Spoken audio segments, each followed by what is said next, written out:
ගොඩක් ලේසියෙන් ක්‍රිස්පි එකට එග් ටෝස්ට් එකක් හදන විදිහ බලමුද? මේක මාරම රසයි. බලමු අපි කොහොමද හදාගන්නේ කියලා.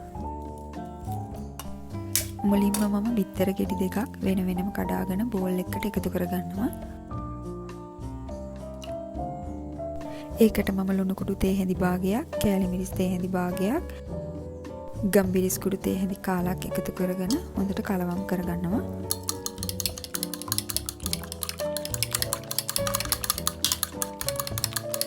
හොඳට මිශ්‍ර කරගත්තට පස්සේ පොඩියට කපාගත්ත තක්කාලි ගෙඩියක්, ලුණු ගෙඩි භාගයක් එකතු කරගන්නවා.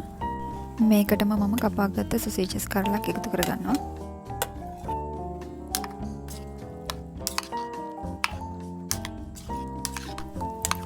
ඊට පස්සේ මම මේකට ග්‍රේට් කරලා අරගත්ත චීස් ක්‍රීම් 50ක් එකතු කරගන්නවා. දැන් මේ ඔක්කොම හොඳට මිශ්‍ර කරගන්න. දැන් මම ට්‍රේ එකට ඔයිල් පේපර් එකක් දාලා ලෑස්ති කරගන්නවා. මේ වෙලාවේ oven එක සෙල්සියස් අංශක 180ට ප්‍රීහීට් වෙන්න දාන්න.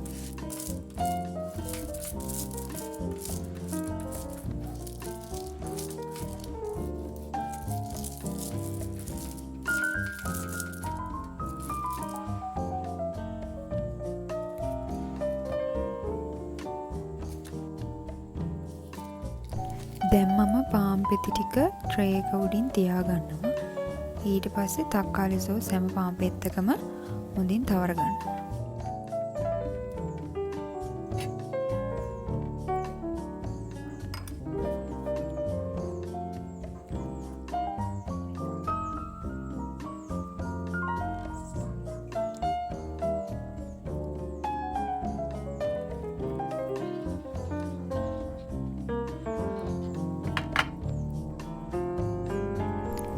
මේ විදිහට හැම පාන් පෙත්තකම තක්කාලි සෝස් ගාගත්තට පස්සේ අපි අර බිත්තර මිශ්‍රණයෙන් ටික ටික එකතු කරගන්නවා.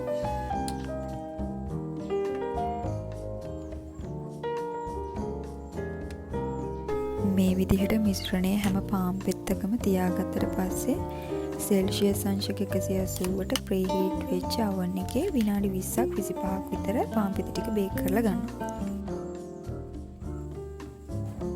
මේ තියෙන්නේ අපි හදාගත්ත එග් ටෝස්ට් එක.